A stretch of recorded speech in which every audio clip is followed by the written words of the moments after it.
Hello students, BA part third paper first ये class में आज प्लेटो का जो चिंतन का जो भी हमने इतने टॉपिक्स देखे हैं, आज उसका इस टॉपिक का समापन है और जिसमें हम आदर्श राज्य पे चर्चा कर रहे हैं। हमने पिछली क्लासेस में देखा कि प्लेटो ने राज्य के निर्माण में जो आत्मा के 3 गुण हैं उनके आधार पर राज्यों का 3 वर्गों में उसको आदर्श राज्य को 3 वर्गों में बांटा है और 3 वर्ग उसने बताए हैं। पहला है संरक्षक वर्ग, जो विवेक के गुण का प्रतिनिधित्व करने वाला है, और ये जो वर्ग है ये बहुत बुद्धि प्रेमी होगा और इसका प्रमुख कार्य समाज के सामान्य कल्याण के लिए कार्य करना है। और इस वर्ग का जो मेन लोग जब दार्शनिक बन जाएंगे, दार्शनिक लोग जब शासक बन जाएंगे तो वे सामान्य कल्याण के कार्य को अच्छे से कर पाएंगे। दूसरा वर्ग उसने इसमें सैनिक वर्ग को माना है आदर्श राज्य में, जो जिसका मुख्य कार्य उत्पादक वर्ग है, जो राज्य की सुरक्षा और राज्य की भूमि के भूभाग को सुरक्षित रखता है। ये जो वर्ग है ये उत्साह के तत्व का प्रतिनिधित्व करता है और जैसे जैसे राज्य के का वृत्तर प्रदेश बढ़ता जाएगा, राज्य अपनी भूभाग को बढ़ाता जाएगा, यही वो वर्ग होगा संरक्षक वर्ग है, सैनिक वर्ग जिसको हम कहते हैं सहायक संरक्षक वर्ग, जो पड़ोसी देशों से युद्ध के लिए सदैव तैयार रहेगा। अपने आदर्श राज्य का तीसरा वर्ग में वह वासना या सुधार को पूर्ति करने वाला तत्व माना है, जिसमें वो जिन वर्गों को शामिल करता है वो है कृषक है, कारीगर हैं, शिल्पकार हैं, व्यापारी आदि हैं। और ये जो वर्ग है ये राज्य की भौतिक आवश्यकताओं की पूर्ति के लिए तैयार होगा। तो कुल मिला के हम देखते हैं कि प्लेटो के आदर्श राज्य के निर्माण करने वाले 3 तत्व उसने बता दिया आत्मा के: शुद्धा, साहस और विवेक है। जहाँ शुद्धा है उसमें आर्थिक तत्व की प्रधानता है तो वो उत्पादक वर्ग बनेगा उससे। जहाँ साहस का गुण है उनमें सैनिक तत्व है, वो सैनिक वर्ग बनेंगे। और जिन व्यक्तियों के अंदर विवेक तत्व है तो उनमें दार्शनिक तत्व की प्रधानता होगी, वो शासक वर्ग बनेंगे।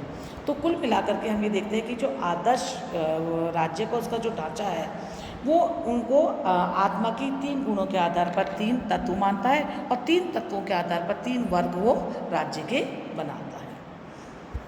हम आगे बढ़ते हैं तो हम देखेंगे कि जो प्लेटो की आदर्श राज्य का जो सिद्धांत है उसमें कुछ फंडामेंटल प्रिंसिपल्स को वो शामिल करता है, जिनको हम अलग अलग पिछली क्लासेस में देख चुके हैं। जैसा मैं पहला जो उसका मौलिक फंडामेंटल प्रिंसिपल है आइडियल स्टेट का, वो है न्याय, कि वो आदर्श राज्य में न्याय को बहुत प्रमुख स्थान प्रदान करता है।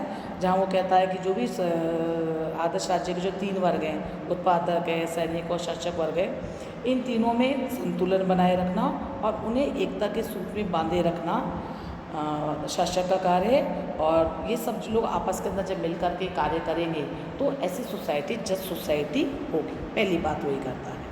न्याय के सिद्धांत का हम डिटेल के अंदर पिछली क्लासेस में अध्ययन कर चुके हैं। दूसरी बात ये कहता है जो उसका मौलिक सिद्धांत है आदर्श राज्य का, कि राज्य जो है वो व्यक्ति का विराट स्वरूप है। ये हम आपको पिछली कक्षा बता चुके हैं कि जिस प्रकार व्यक्ति के या आत्मा में 3 गुण होते हैं, उसी प्रकार वो राज्य के अंदर भी 3 वर्ग मानता है। तो उसके लिए कि व्यक्ति का जो असीमता या व्यक्ति का जो विराट स्वरूप का जो प्रस्फुटन होता है वो राज्य के रूप में होता है। इसे वो राज्य के साविर सिद्धांत भी हम इसको ऑर्गेनिक थ्योरी भी कह सकते हैं। तीसरी बात वो अपने आदर्श राज्य में जो मौलिक रूप से बताता है कि विशेष कार्य का सिद्धांत या विशेष दक्षता का सिद्धांत। वे कहता है कि राज्य और समाज में श्रम का विभाजन होना चाहिए, कि यानी कि प्रत्येक व्यक्ति हर कार्य को नहीं करे, जबकि प्रत्येक व्यक्ति उस कार्य को करे जिसमें उसके पास पूरी दक्षता और योग्यता हो, है ना। इससे क्या होगा कि सभी व्यक्ति अपने अपने कार्य को अपनी दक्षता से करेंगे, तो इससे सोसाइटी के अंदर कार्य विशेषता का सिद्धांत की उत्पत्ति होगी और सभी नागरिक के राज्य के नागरिकों की आवश्यकताओं की पूर्ति भी हो सकेगी। आगे वो बात करता है शिक्षा की। पिछली कक्षा में हम शिक्षा की योजना पर काफ़ी डिटेल के अंदर प्लेटो पे चर्चा कर चुके हैं। यहाँ हम यही कहेंगे कि जो उसका आदर्श राज्य का जो मौलिक सिद्धांत है कि वो जहाँ वो न्याय को प्राप्त करना चाहता है, ये करने का जो लक्ष्य रखता है, तो उसकी प्राप्ति वो कहता है शिक्षा के द्वारा ही हो सकती है। कि और यहाँ पे वो ये भी बात कहता है कि राज्य के द्वारा जो नियंत्रित शिक्षा या जो कंपल्सरी एजुकेशन का जो उसकी पूरी जो पैकेज है, पूरी जो योजना है, उसको वो बहुत सहयोगी मानता है, जिसके द्वारा आदर्श राज्य के सिद्धांत को प्राप्त किया जा सकता है। आगे हमने देखा कि वो दार्शनिक शासक के बारे में बात करता है कि जिस व्यक्ति में विवेक होगा वही दार्शनिक शासक होंगे, और जब तक राजा दार्शनिक नहीं होंगे तब तक राज्य में शांति और सुशासन स्थापित नहीं हो सकता है। इसके साथ ही साथ वो साम्यवाद पे चर्चा करता है, जहाँ हमने देखा संपत्ति का साम्यवाद और परिवार के साम्यवाद पे वो बताता दार्शनिक शासकों के लिए कि जहाँ वो कंचन और कामिनी से दूर होंगे और राज्य के हित के लिए, क्योंकि उनके अपने तो कुछ हित होंगे ही नहीं, और राज्य के हितों के लिए कार्य करेंगे। साथ ही साथ वो अपने साम्यवादी सिद्धांत के द्वारा ये भी बताता है कि यहाँ वो पुरुष और महिला के अंदर कोई भेदभाव नहीं करता और अपने राज्य के नर और नारियों को समान अधिकार भी प्रदान करता है। तो एक पूरे टोटलिटी के अंदर हम ये कह सकते हैं कि जो प्लेटो का जो अपना आदर्श राज्य का जो सिद्धांत प्रस्तुत करता है, उसमें राज्य के हित ही प्रधान और सर्वोपरि है और व्यक्ति उसका एक अंग मात्र है। आगे हम देखते हैं कि प्लेटो का जो आदर्श राज्य का सिद्धांत है, उसके अनेक विचारकों ने कटु आलोचना भी की है, उसको समीक्षा भी की है। उन विचारकों का ये मानना है कि जो प्लेटो का जो आदर्श राज्य की धारणा है, ये बहुत ज़्यादा अतिशय रूप में कल्पना प्रधान या अव्यवहारिक हो जाता है।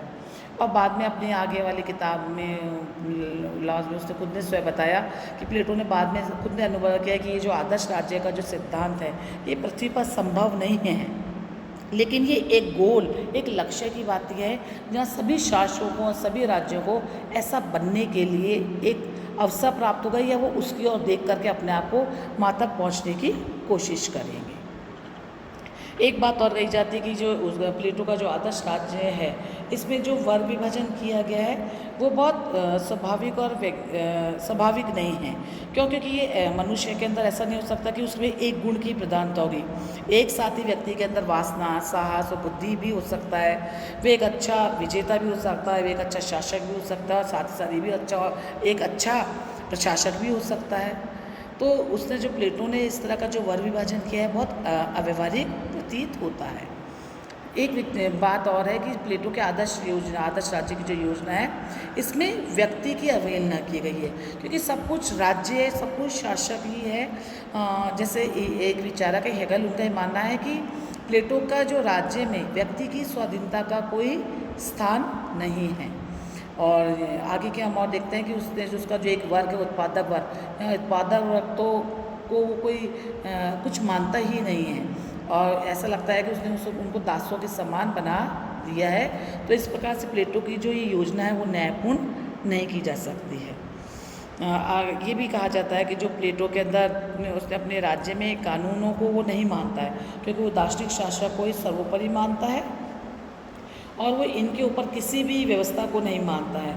लेकिन वास्तव में ऐसा हो नहीं सकता कि व्यक्ति क्या कुछ भी हो, किसी भी स्थिति हो, ऐसा नहीं है कि दार्शनिक शासक होंगे वो किसी प्रकार से भ्रष्ट नहीं होंगे, या कभी ऐसा नहीं है कि दार्शनिक शासकों का पतन नहीं हो सकता, क्योंकि सत्ता उनको भी भ्रष्ट कर सकती है। तो इस प्रकार से हम देखते हैं कि प्लेटो आदर्श के राज्य के माध्यम से दार्शनिक शासकों को बहुत अमर्यादित या असीमित अधिकार देके निरंकुश शासन का समर्थन करता है।